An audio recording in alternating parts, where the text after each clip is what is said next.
Bueno, Mark, depende de quién sea esa gente. Obviamente, yo represento... Expertos. No podemos vivir sin ellos. Es sencillo porque yo lo soy. Lo utilizan como algo sucio. Nos dicen cómo arreglar nuestro coche, cómo decorar nuestra casa, cómo criar a nuestros hijos y cómo cocinar nuestros alimentos. Pueden utilizar cebollas rojas pequeñas. Nos dicen qué vinos beber, qué arte comprar. Seamos creativos. Y qué opiniones debemos tener. Además de cómo comer bien, cómo hacer ejercicio bien y cómo vivir eternamente. Hay que dejar que el resfriado siga su curso. Están en todas partes y los necesitamos porque vivimos en un mundo frenético donde hay demasiada información para procesarla nosotros mismos. Nos dicen qué coches son los más seguros y después se retiran esos coches del mercado. Si quieres ponerte a dieta, alguien va a decirte qué debes comer, y si quieres cortarte las uñas de los pies, habrá un experto que te dirá cómo hacerlo. Incluso en cómo vivir ha llegado a haber expertos. Cada día aparecen ejércitos de nuevos expertos, analistas, eruditos, consultores y otras autoridades para cubrir nuestras necesidades en los medios y en todas partes. Soy un experto en supervivencia en la cárcel. Soy todo un especialista. Predicciones. Las acciones van a bajar, Amanda, se van a desplomar. Y a menudo les cedemos nuestras opiniones porque, bueno, son expertos. Ellos deben saberlo. ¿O no? Con la caída de la bolsa de 2008 descubrimos que nuestros analistas más importantes, nuestros gurús de las finanzas, no sabían gran cosa. Y ningún experto predijo la reciente primavera árabe, aunque todo el mundo tuvo mucho que decir a posteriori. Mubarak va a resistir hasta el final. Un imperio del mal a la iraní. Entonces, ¿qué ocurre con los que hay por ahí? ¿Deberíamos hacerles caso? Ser un experto significa que uno toma decisiones correctas y acierta más en sus predicciones que una persona normal, o todo es parte de un nuevo culto, una industria de los especialistas en expansión que se ha convertido en nuestra nueva religión. El experto medio acierta tanto como un chimpancé tirando un dardo. El poder de los expertos, de los falsos verdaderos expertos o de los verdaderos falsos expertos es terrible. Es una especie de gran ejército de inútiles. Y se les da una autoridad absoluta en los medios de comunicación. Hay un altísimo porcentaje de eruditos que no son absolutamente nada más que fachada. Y ese es el titular de hoy.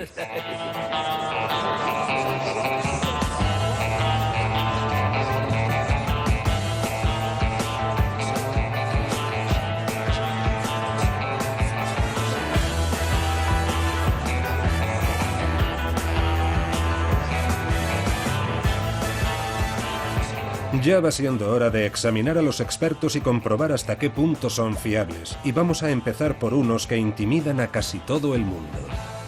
Los especialistas en vinos, cuyos juicios desde su Olimpo nos dicen a los simples mortales lo que debemos beber para formar parte de la élite de los entendidos. De todos los especialistas, estos se encuentran entre los más arrogantes. Toman un sorbo de vino y declaran que tiene aromas de madera con un toque de regaliz y piedra seca. ¿Pero saben realmente los expertos en vinos de qué están hablando? Un buen lugar para averiguarlo es Francia, en el Valle del Loira.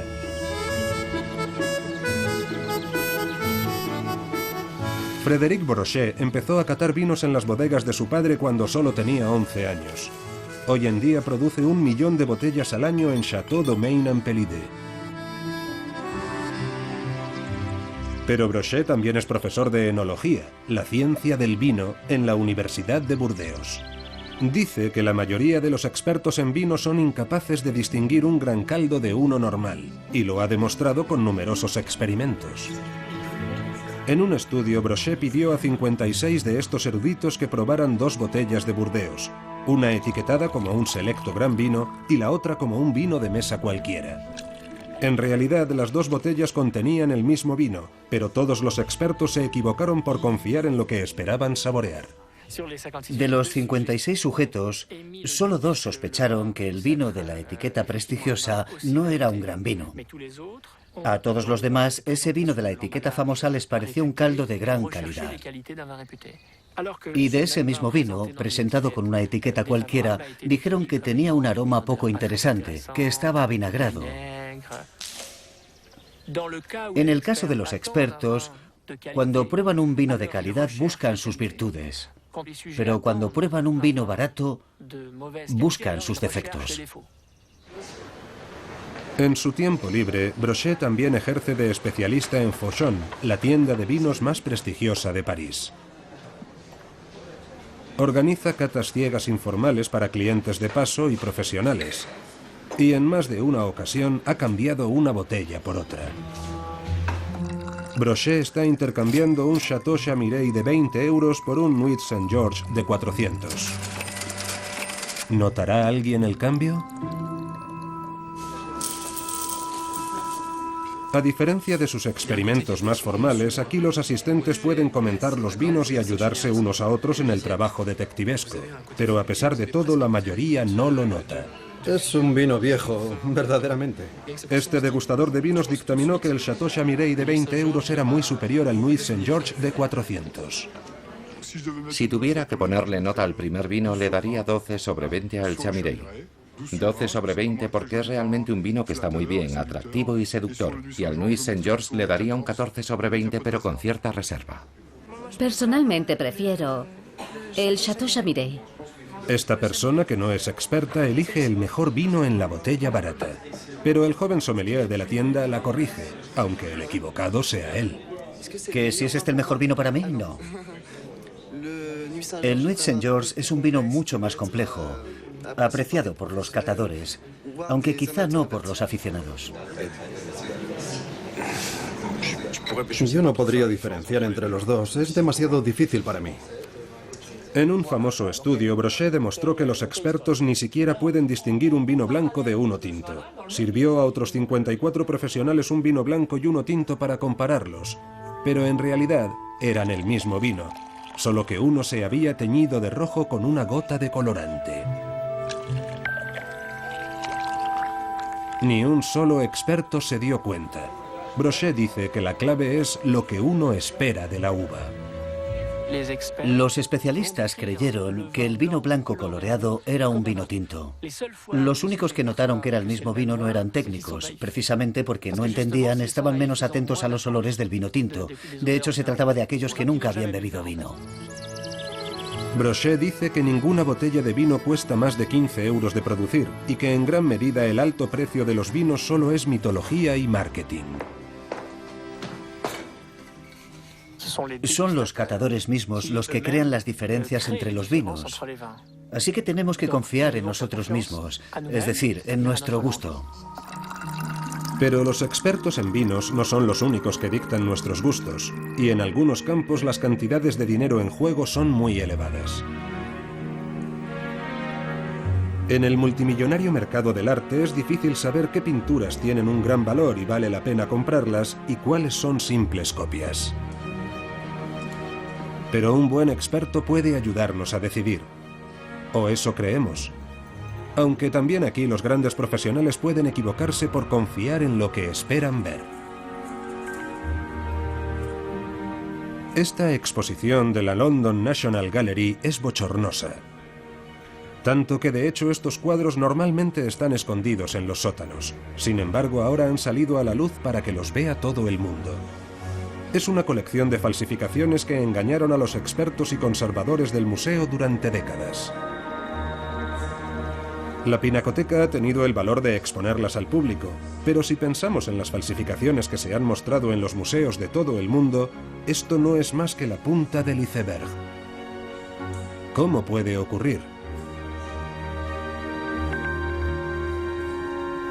Con ustedes, John Mayat, un artista británico que falsificó más de 200 obras de grandes maestros, desde Monet a Matisse, y las hizo pasar por originales con la ayuda de un timador.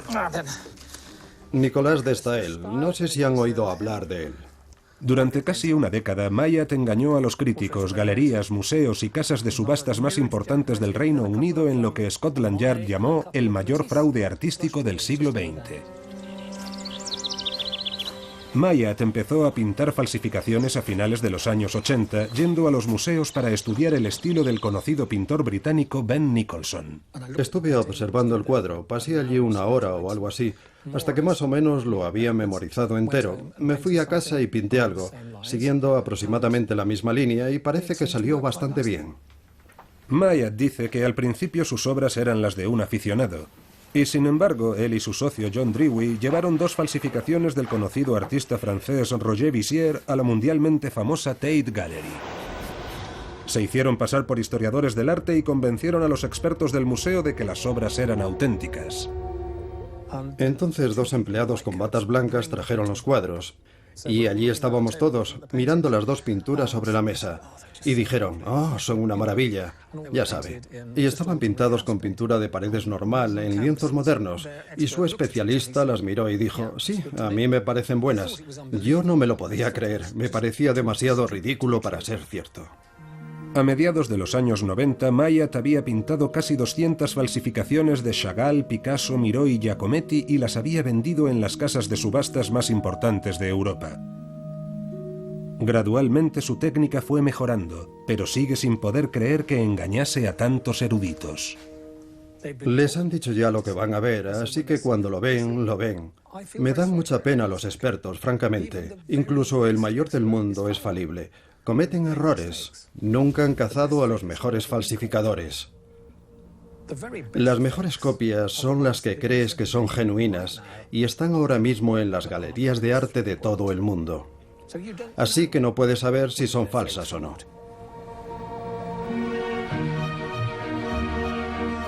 En la National Gallery, la conservadora Marjorie Wiseman dice que hasta los mayores expertos cometen errores porque, como los degustadores de vino, en el fondo quieren y esperan creer que han encontrado algo especial. Todos los historiadores del arte, todos los conservadores, quieren hacer el próximo gran descubrimiento. De modo que quieren encontrar una obra maestra desconocida. Y a veces se olvidan de hacer bien los deberes. Creo que la causa muchas veces es la codicia. Y no solo la codicia económica, sino la codicia académica. Quieres que se te reconozca un gran descubrimiento. En 2009, uno de los grandes museos de Hamburgo abrió una exposición de guerreros de terracota chinos que resultaron ser copias sin ningún valor. Mientras tanto, un experto que dirigía un museo estatal alemán declaró engañado que un cuadro con burdas manchas de color era una obra genuina de Ernst Wilhelm Ney, artista ganador de un premio Guggenheim. En realidad, el artista era un chimpancé. El crítico de arte francés Patrick Debaget dice que no hay especialista infalible. El mejor técnico es el que se equivoca menos. No siempre podemos acertar y todos podemos errar, por eso el mejor es el que falla menos, aunque hay expertos que cometen muchos errores. Creo que esto afecta a museos, casas de subastas, coleccionistas privados, historiadores del arte, estudiosos. Creo que todo el mundo es vulnerable.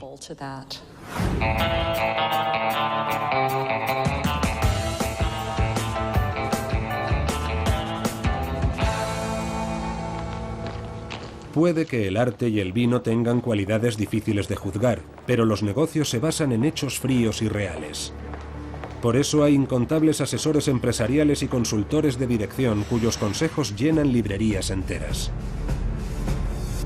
¿Pero qué los convierte exactamente en expertos? Cuando el exconsultor de la gerencia de Matthew Stewart empezó, no tenía conocimiento alguno sobre negocios, solo una licenciatura en filosofía. Pero su jefe le dio un curso de dirección de 3 semanas que lo convirtió en experto de la noche a la mañana. Yo era un consultor accidental, digamos que caí de rebote en la compañía. La primera sorpresa que me llevé fue que mi absoluta falta de formación no importaba. Yo no sabía cómo funcionaba la bolsa. En poco tiempo, Stewart se convirtió en un consultor estrella de la Jet Set que viajaba por el mundo aconsejando a grandes empresas y gobiernos. Y en su libro El mito del directivo, por qué los expertos siguen equivocándose, explica cómo cualquiera puede hacerlo si tiene la imagen adecuada. Así que hay una serie de consejos muy simples si quieres ser un experto. Lo primero, es importante ser alto. Esa siempre es una buena forma de emitir autoridad. Lo segundo es llevar objetos brillantes, de oro, cosas que muestren que eres rico. Conducir el coche adecuado, alojarse en el hotel preciso, nada vende como el éxito. Eso es muy importante para establecer que uno tiene experiencia. Demuestras tus conocimientos y tu experiencia con el resultado, con el hecho de que has vuelto esas fuerzas a tu favor. Maximizar, minimizar, Pensamiento innovador. Para pasar por profesional de éxito, dice Stuart, también hay que hablar como ellos. Necesitas dominar determinada jerga. Así que hablaba mucho de balances finales. Decía maximizar en lugar de mejorar. No se puede decir, nuestra estrategia se basa en hacer lo que sabemos hacer bien. Dices, se basa en nuestra competencia esencial. Así es como te conviertes en experto.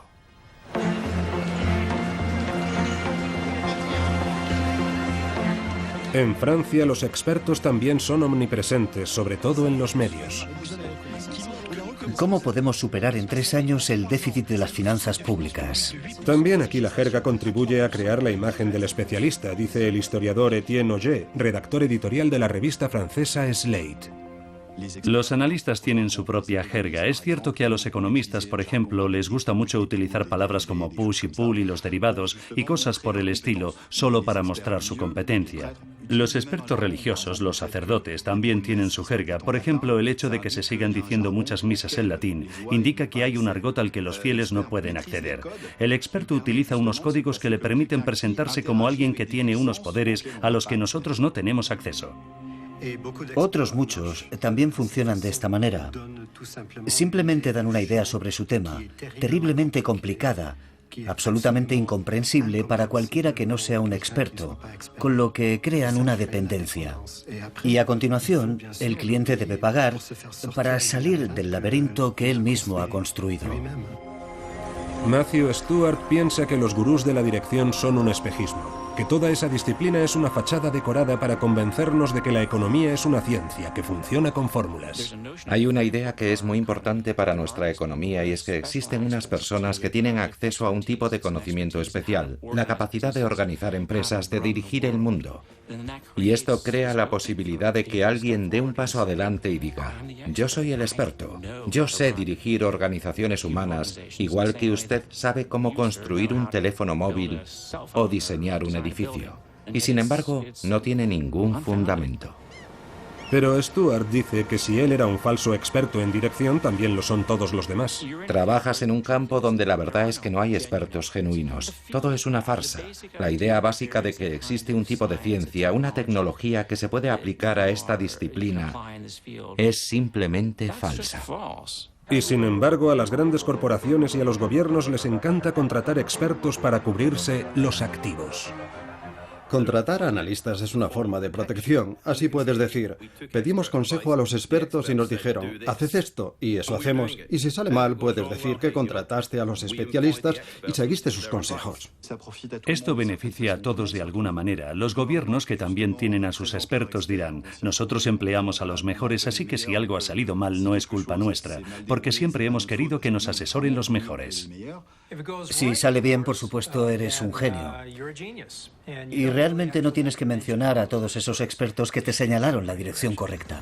Mientras los expertos en finanzas siguen su marcha triunfal, hay un nuevo ámbito en el que todo el mundo está hambriento de consejos de especialistas. La vitamina D es una medicina milagrosa. Zumo de granada, un estudio lo recomienda. Un nuevo estudio dice que el café es bueno para el corazón. En esta sociedad obsesionada por la salud, buscamos alimentos maravillosos que nos ayuden a vivir eternamente, desde el milagroso omega 3 de los huevos y el salmón a cereales salvavidas presentados más como medicamentos que como comida. La piña contiene una enzima que procesa las proteínas llamada bromelina. Buscamos respuestas mágicas en un ejército de nuevos expertos en nutrición, especialistas en dietética y otros que nos dan consejos detallados sobre qué alimentos comer o evitar para estar sanos o para prevenir el cáncer. La grasa de oca es especialmente rica en ácidos grasos poliinsaturados. Pero las tendencias cambian tan rápido que a menudo acabamos hechos un lío, como dice el escritor y humorista francés Jean-Luc Chifflet. Yo me hinché de omega 3, me hartaba de sardinas, me hartaba de salmón para prevenir el cáncer. Y ahora acabo de comprar otro libro que dice que hay que hacer exactamente lo contrario. Así que ya no sé a qué santo encomendarme. El Dr. Ben Goldacre es un conocido crítico científico y escritor británico. Dice que muchos expertos en nutrición tienen una escasa formación o conocimientos. Hay un vasto ejército de gente ofreciendo todo tipo de consejos. Y se hacen llamar nutricionistas. Lo interesante es que hay un grupo de académicos que investigan las relaciones entre alimentación y salud y que también se llamaban nutricionistas. Y ahora están empezando a comprender que van a tener que cambiar el nombre de lo que hacen, porque está totalmente devaluado y caricaturizado por la llegada de esta nueva y estrambótica profesión. Goldacre dice que a menudo las asociaciones profesionales tienen unos estándares tan informales que cualquiera puede conseguir un certificado con aspecto oficial. De hecho, él pidió uno por correo a esta asociación de expertos en nutrición para su difunta gata Henrietta y lo consiguió. Lo que demuestra que no necesitas ser nutricionista, ni de hecho necesitas ser humano. Ni siquiera tienes que estar vivo para ser miembro de la Asociación Americana de Consultores Nutricionales. ¿Listos? 3, 2, 1. ¿Qué os parece? En lugar de una explosión tenemos una lámpara. El Dr. Joe Schwartz es el perro guardián oficial de la Universidad McGill. El falso experto es un gran problema en el mundo científico. Muchos de estos técnicos o presuntos especialistas son unos charlatanes. Los resultados que hemos obtenido con miles de pacientes con todo tipo de cánceres demuestran que SIAC cura el cáncer. ¿Lo han oído? Un tratamiento contra el cáncer. Están promocionando tratamientos para el cáncer que no funcionan. Están promocionando suplementos dietéticos que no funcionan. Este peróxido de hidrógeno de uso alimentario es la única forma de curar desde el cáncer al eczema, la gota, la artritis. Y por supuesto solo hay que seguir el dinero para ver por qué están haciendo esto. Schwartz dice que otro problema es que también los expertos respetables son contratados para hacer estudios por industrias que pueden comprometer su imparcialidad. Una vez que te están pagando es muy difícil ser totalmente objetivo. Siempre hay un sesgo que sabes que la gente que te paga quiere que se adopte, aunque no se haya hecho explícito en ningún momento. Así que cada vez que hay dinero por medio, creo que el experto es de algún modo cuestionable. Ben Goldacre dice que el interminable desfile de especialistas que prometen resultados mágicos en los medios y en Internet nos aleja de las costumbres a largo plazo que deberíamos adoptar para estar sanos. Yo podría escribir el libro de la vida saludable del Dr. Goldacre como un libro de consejos diarios y diría exactamente lo mismo en las 365 páginas. Tienes que comer más fruta y más verdura todos los días durante 70 años. Y lo siento mucho, de verdad. Siento que tenga que ser durante 70 años y siento que su cura de adelgazamiento de 5 días no funcione, pero esa es la realidad. Y creo que si le dices a la gente que esa dieta de 5 días funciona, pensarán, bueno, puedo tomarme una bolsa de patatas y quedarme viendo la tele en lugar de ir al gimnasio.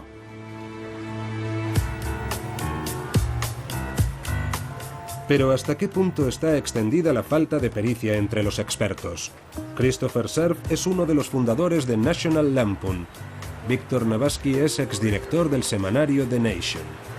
Estos dos hombres dirigen el Instituto de Expertología, una institución ambulante que va donde quiera que hagan falta expertos sobre los expertos. ¡Voilà! El Instituto de Expertología. Juntos han escrito un libro que reúne las grandes predicciones de expertos de todos los tiempos. Por ejemplo, el mercado bursátil ha alcanzado una meseta permanente. Irving Fisher, economista de fama mundial, justo antes del crack bursátil de 1929.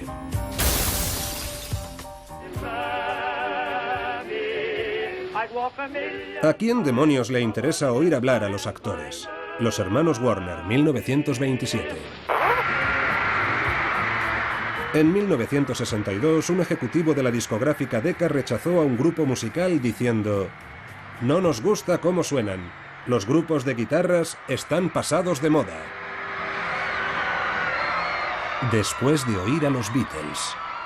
Uno se imagina que por probabilidades, aunque no sepan nada, los expertos deberían acertar al menos el 50% de las veces, pero no hemos encontrado a uno solo que haya acertado en nada.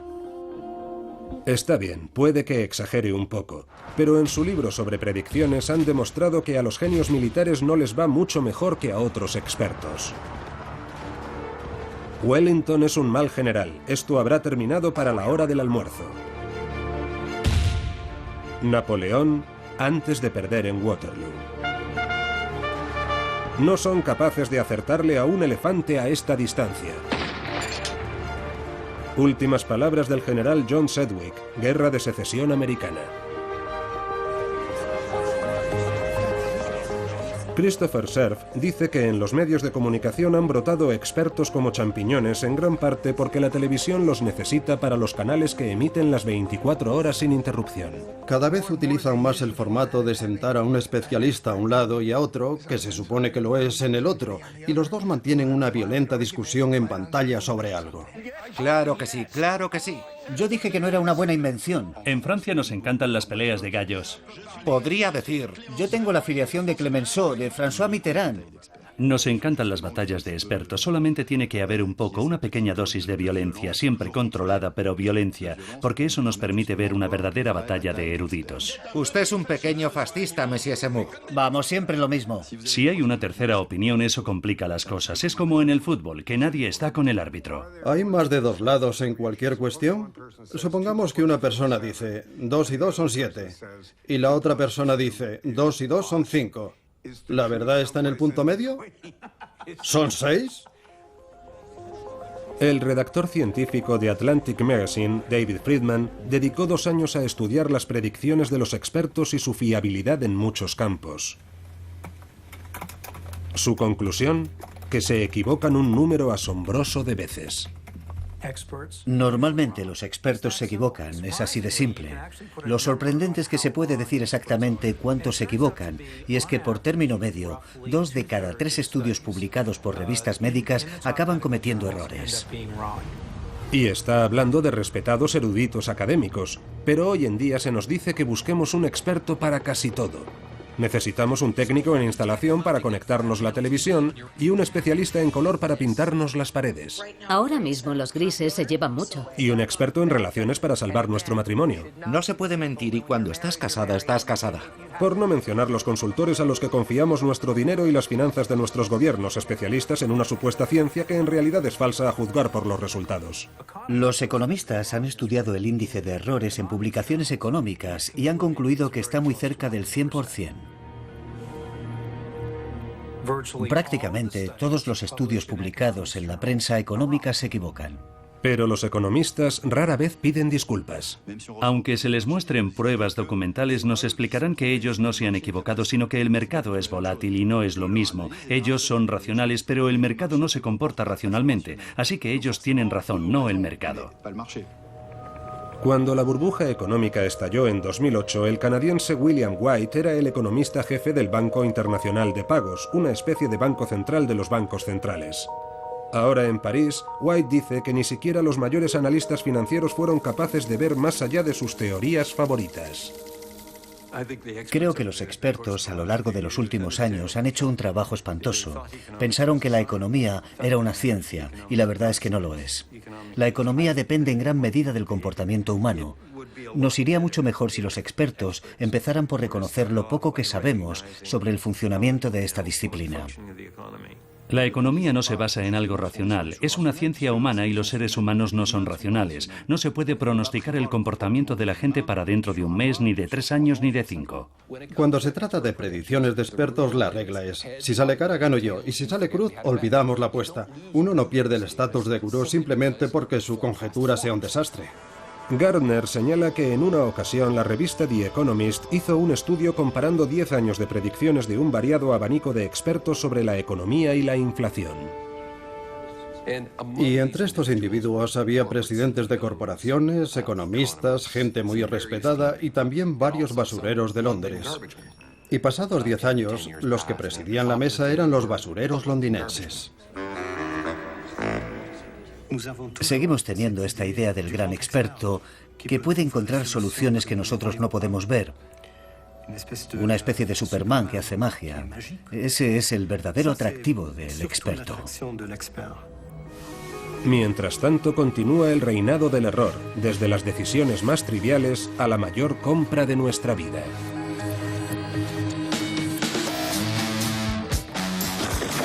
¡Vale! ¡Genial! Dame un máximo para tener un margen. Con ustedes Mike Holmes, una estrella de la televisión canadiense, quien ha emprendido una cruzada para desenmascarar a los expertos que hacen grandes chapuzas en la reforma de las viviendas. Su última serie de reportajes tiene un nuevo objetivo: los inspectores de viviendas. Y entonces llega la inspección Holmes. Sí, ellos también cometen muchos errores y salen realmente caros. ¿Por qué aquí? Hoy el equipo de Holmes está grabando en esta casa de Toronto. Se vendió por $280.000 después de que un experto inspector de viviendas le diera el visto bueno. Cuando empezaron los problemas, el nuevo propietario acudió a Holmes, que descubrió que hacían falta $200.000 más para las reparaciones. Pero Holmes ha visto cosas mucho peores. Toda la fontanería está hecha polvo. Dice que el verdadero problema es que se ve a los inspectores de viviendas como especialistas altamente cualificados, y muchos tienen una experiencia mínima cuando no nula. Para ser inspector de viviendas solo tienes que chasquear los dedos. Hay un curso de 1 hora que puedes hacer online. Hay un curso de 2 semanas. Pensemos un poco. ¿Qué formación tienen? ¿De dónde salen? ¿Han construido casas? Los que han levantado viviendas son los que deberían ser inspectores. Pero si solo has trabajado en McDonald's e hiciste un curso de 2 semanas, de repente eres todo un inspector y ahora los dueños de las casas te consideran un experto. A pesar de todas las pruebas, la industria de los expertos sigue creciendo y fabricando nuevas autoridades sin cesar. Pero, ¿de dónde salen? ¿Cómo se convierte alguien en experto? Las nuevas crisis bancarias en Estados Unidos, en Alemania, en Francia. En el pasado usted ha escrito un libro o ha dominado algún sector o es un expolítico en busca de trabajo. El poder no es para brillar por brillar, el poder es para servir. Pero aquí en Francia tienen su propia escuela de expertos. La Facultad de Filosofía, origen de un buen número de los especialistas televisivos. Y luego está el fenómeno del orgullo. Las mujeres son hombres insatisfechos porque no tienen pene. La separación absoluta de las creencias y el espacio público. El filósofo en Francia es el experto de base. Es decir, que en todos los programas nos encontramos con ellos porque saben de todo. Son capaces de hablar tanto del calentamiento global. A pesar del calentamiento climático con el que nos calientan las orejas, la nieve no va a dejar de caer en invierno. Como de dar su opinión sobre la desaparición del Polo Norte o la sexualidad de la mujer checoslovaca. Por eso tienen un título de filosofía, porque eso les permite opinar sobre todo. Cuando uno es primer ministro debe tener sangre fría. Es la aristocracia del pensamiento. Los odiamos, pero estamos orgullosos. Podemos criticarlos, pero usted no. Pero hoy en día en Estados Unidos hay formas mucho más rápidas de convertirse en experto que aprender mucho de algo. Porque fabricar especialistas se ha convertido en un nuevo negocio. Hay quien dice que puede convertir a cualquiera en un experto en pocos días. Sí, incluso a usted. Esta es la Escuela de Expertos.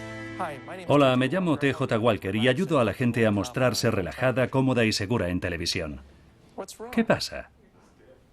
Estoy embarado, incómodo. ¿Por qué nadie va a escucharme y respetarme? ¿Por qué voy a respetar vuestra opinión si parece que os da miedo estar aquí? T.J. Walker enseña a la gente en pocos días a tener la presencia y a hablar como los expertos de la televisión. Porque imaginaos si yo os estuviera diciendo, voy a enseñaros a tener una imagen increíble y hacer que la gente piense que sois los mayores expertos del mundo. ¿Qué habéis notado? Por lo menos no es la bragueta. Cuando se trata de ser un experto en los medios, si hay una sola cosa que no funciona, eso será lo único que recuerde la gente. Está funcionando desde hace 25 años. Sus alumnos pagan entre $2.000 y $7.000 y el abanico va desde médicos y empresarios de éxito a agentes de relaciones públicas que quieren ser conocidos en su campo como expertos televisivos. Como Sarah Harding, que fue Miss Fitness y ahora intenta darse a conocer como erudita televisiva en ejercicio físico. Totalmente. Me encantaría ser experta. Quiero que la gente me vea como una experta en mi especialidad. Desde luego me gustaría ser un experto conocido en el campo de la venta al descubierto. Me gustaría salir en la CNN algún día. Me gustaría ser experta en psicología deportiva para ir a los programas de noticias y deportes a hablar de esta modalidad y de cómo influyen los atletas. TJ dice que hay una enorme demanda de expertos por el gran crecimiento de la televisión por cable. Ahora mismo hay una tremenda necesidad de ellos por una razón, porque es barato. No hay nada más barato que tener a un anfitrión obstinado y llevar a un par de personas igual de pertinaces, una a cada lado de la mesa, una contra otra. Y sale prácticamente gratis. Y para mucha gente ser experto es una fantasía. Para mucha gente es una fantasía ser gurú. Es una salida profesional muy atractiva, puede ser apasionante, y muchos están intentando conseguirlo. TJ dice que podemos convertirnos en expertos si escribimos un libro o disponemos de un título de algo, pero la forma más fácil es tener una formación básica, aprender a moverse en los medios y conseguir algún tipo de exposición. Porque si has salido en televisión una vez, ya te consideran como a un especialista, y la prensa y la radio también te buscarán. Muy bien, ¿cuál es la forma más fácil para que os llamen? Os garantizo que así os convocarán. La forma más fácil de que cuenten con vosotros es esta. Eso es, atacar. Usted nunca es responsable de sus pensamientos. Espere, ¿yo no soy responsable de qué? Le echa la culpa a todo el mundo y dice que avasallo. No me va a avasallar con sus desvaríos. Puede desvariar todo lo que quiera. La regla de oro de TJ es ser simple y no dudar. Cuanto más absolutamente seguro de sí mismo suene, más probable es que haga carrera como experto en televisión. Así que diga siempre, siempre y nunca, pero nunca diga quizás. Cada vez que afirméis algo rotundamente, absolutamente, siempre, debe hacer esto, tiene que hacer esto. Cada vez que hagáis eso, os van a llamar una y otra vez. Y así otra promoción de autoridades prematuras sale a la calle a vender certeza junto al creciente ejército de expertos que solamente lo son en dar opiniones. Un profesor de Berkeley es el mayor experto mundial en expertos. Lleva estudiándolos atentamente 20 años. El profesor Philip Tetlock ha seguido a 300 expertos gubernamentales y mediáticos de alto nivel durante 2 décadas, en las que han hecho 82.000 predicciones. Entre ellas había previsiones económicas y pronósticos políticos sobre acontecimientos mundiales.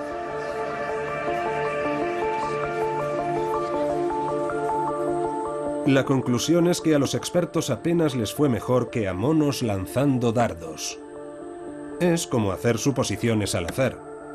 Y cuanto más famosos son y más seguros están, más a menudo se equivocan. Los peores, aquellos cuyas predicciones se alejaron más de la realidad, tenían opiniones muy tajantes. La fórmula para equivocarse totalmente es tener opiniones muy tajantes. No estar dispuesto a revisarlas ante nuevas evidencias y hacer pronósticos sobre un futuro lejano. Vamos a ver unos índices de desempleo al nivel de la depresión de un 22 a un 25%. $200 un barril de petróleo. Bien, Stearns, está bien, no retiren su dinero. Y si se da la combinación de todas esas cosas, te das el batacazo. Tenemos a los eruditos que nos dan las respuestas más equivocadas y nos las ofrecen con la mayor certeza. Es a ellos a quienes citan los medios de comunicación y son los que más se confunden. De modo que si eres sensato y admites que todo tiene múltiples caras, no te contrata. Por lo tanto, nadie te oye, así que no eres un experto. Y al repetirse ese patrón a lo largo de muchos años, solo los que se van a equivocar con seguridad aparecen en televisión. Si un árbol cae en el bosque y no lo oye nadie, ¿hace ruido? Si hay un experto que es muy bueno en su disciplina, pero no lo oye nadie, no tendrá ninguna influencia en la opinión pública. Por lo tanto, no es siempre el mejor el que tendrá el mayor impacto. Si fuéramos más listos, si quisiéramos mejores respuestas, acudiríamos al experto que no tiene mucha confianza o al que tartamudea, al que duda y que se contradice constantemente. Creo que como regla, los expertos más aburridos son los que más aciertan. En casi todos los campos que hemos examinado hemos oído similares alabanzas del especialista desconocido e inseguro. Cuando ves a uno de ellos que está absolutamente seguro, entonces me salta la alarma y automáticamente digo, no, aquí hay algo raro. Quiero saber más. Creo que los analistas deberían mostrarse menos seguros, especialmente en el terreno de la economía. Pero, por supuesto, así es difícil ascender en el escalafón. Pero Matthew Stewart dice que la certeza es precisamente lo que venden los consultores empresariales. Si quieres ser experto, debes mostrarte confiado o seguro de tus recomendaciones. Tú sabes la verdad, se la estás comunicando a la gente. Quizá es por lo que no me gusta especialmente el trabajo de experto. Siempre estoy cuestionando lo que hago. Estoy lleno de dudas. Las leyes de la física son predecibles, pero el comportamiento humano es demasiado complejo para que nadie pueda augurarlo. Y sin embargo, en tiempos de incertidumbre, buscamos certeza en nuestra vida. ¿Hay algún campo en el que se pueda ser un experto de éxito y admitir que no estás seguro? Para saberlo, volvimos la vista a los cielos. En la zona metropolitana, el pronóstico para hoy es de un 38% de probabilidades de lluvia y un 50% de tormentas. Aquí, en la Oficina Nacional de Meteorología de Canadá, siempre se hacen los pronósticos con un porcentaje de probabilidades junto a cada predicción. De hecho, en las predicciones a más largo plazo, aparece un aviso en su página web que dice que las previsiones no son más fiables que el azar, según dice su climatólogo jefe, David Phillips. No sé, es como decir, lanza una moneda, tira un dardo, haz girar la ruleta. Tenemos que decir algo, no podemos poner un mapa en blanco y decir, el tiempo para este mes se ha cancelado. Así que lo mejor que podemos hacer es darles algo, pero también advertirles. Usuario, no te fíes mucho, casi cualquier cosa es posible. Y sin embargo, muy pocos expertos muestran esta humildad. En cambio, es a los más arrogantes y seguros de sí mismos a los que acudimos sin dudar. Y ya no sé a quién recurrir. Tengo más de 50 años, soy blanco, relativamente acomodado. No sé con quién demonios me van a poner en la cárcel, no sé. Allí no hay violadores, no hay asesinos. El efecto que ha tenido en mi familia ha sido horrible. Ya, pues ¿sabe qué? Yo soy un experto en esto. Ha visto mi web. Sabe que cumplí 10 años. He estado en todos los niveles de custodia. Voy a ser sincero con usted, Mark. Está jodido, pero vamos a intentar mitigar los daños. Con ustedes, Larry Levine, un nuevo integrante de la industria de los expertos. Larry es ex convicto, pero ahora asesora a aterrorizados delincuentes de cuello blanco sobre qué les espera en la cárcel. Es un especialista en prisiones que imparte un curso llamado Primero de Condena Federal. No ir a las duchas en plena noche, por ejemplo. No ir a sitios solo. No son los otros reclusos los que tienen que preocuparle. Deberían preocuparle los guardias. Cuando le digo lo que va a pasar en la cárcel, al otro lado de la verja, tiene que confiar en mí, porque soy un experto. ¿Quién puede decir si los consejos de Larry realmente funcionan? Pero muchos clientes están desesperados por creerle, porque tienen miedo y no tienen a quién recurrir. Y quizás sea por eso por lo que todos acudimos a los expertos.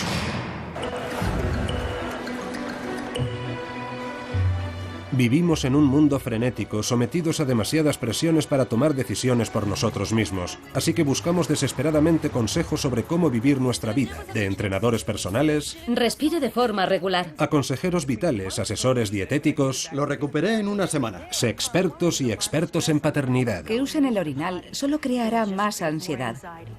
Nos hemos vuelto adictos a los expertos, pero ellos también son adictos a nosotros. Hay una dependencia doble, ya que ellos necesitan a la opinión pública para existir. Y nosotros necesitamos a los expertos para, de alguna manera, saber qué pensar, saber de qué podemos discutir. Es como el niño pequeño, que quiere creer que siempre hay alguien al mando. Y creo que uno de los momentos más importantes de mi vida fue cuando empecé mi carrera profesional en el Banco de Canadá. Y lo que se hizo perfectamente evidente era que en realidad no había nadie al mando. Pero pienso que todos queremos creer que alguien sabe y que alguien realmente entiende. Porque la alternativa, enfrentarnos a todo esto, en esencia el caos, es algo con lo que resulta muy difícil vivir, creo. Y será una relación en la que no habrá divorcio y será más feliz de lo que es en este momento. Durante milenios hemos acudido a la quiromancia, a videntes y adivinos para que guíen nuestras acciones y nos digan qué va a pasar en el futuro. Pero en el mundo actual somos demasiado sofisticados para creer en adivinos. Así que buscamos sustitutos. Se ha dicho que los que se ganan la vida con la bola de cristal están condenados a comer cristales rotos. Pero ese no parece ser el caso de los que están detrás del cristal de nuestra televisión, que siguen hablando porque necesitamos desesperadamente que alguien nos muestre el camino. Cualquier camino. Hay una tribu que cuando van a salir de caza no saben a dónde dirigirse. Entonces sus chamanes cogen un hueso de animal, examinan las grietas, lo tiran al suelo, observan hacia dónde señalan esas grietas y salen a cazar en esa dirección. Y es un sistema muy eficaz para evitar ideas preconcebidas. Si se sientan a discutir hacia dónde dirigirse, tienden a ir siempre en la misma dirección. Mientras que si hacen caso a las grietas del hueso, suponiendo que de alguna forma es un consejo fiable, van en direcciones que quizá no habrían elegido y en última instancia es más fructífero. Que los expertos tengan razón o no realmente no es tan importante. Los necesitamos y no importa que no sean infalibles, queremos creer en su magia. El experto actual es un poco como el chamán de los tiempos antiguos. El chamán utilizaba las entrañas de un pollo y el experto actual usa un PowerPoint, pero es la misma historia, ¿no?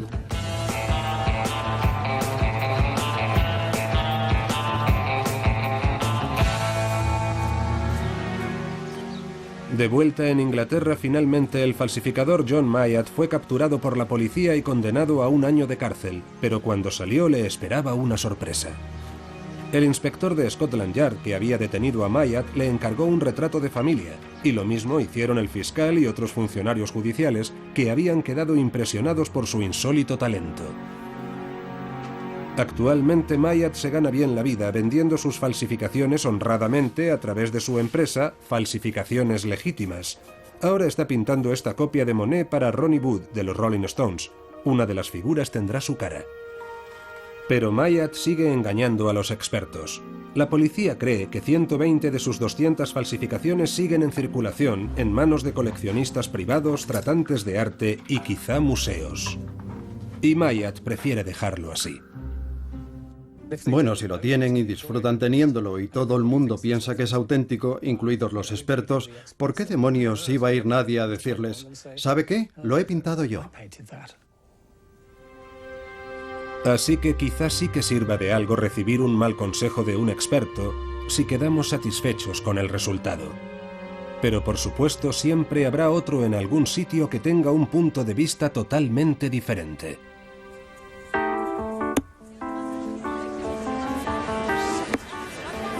Como dijo una vez un deportista muy famoso, es muy difícil hacer predicciones, especialmente sobre el futuro.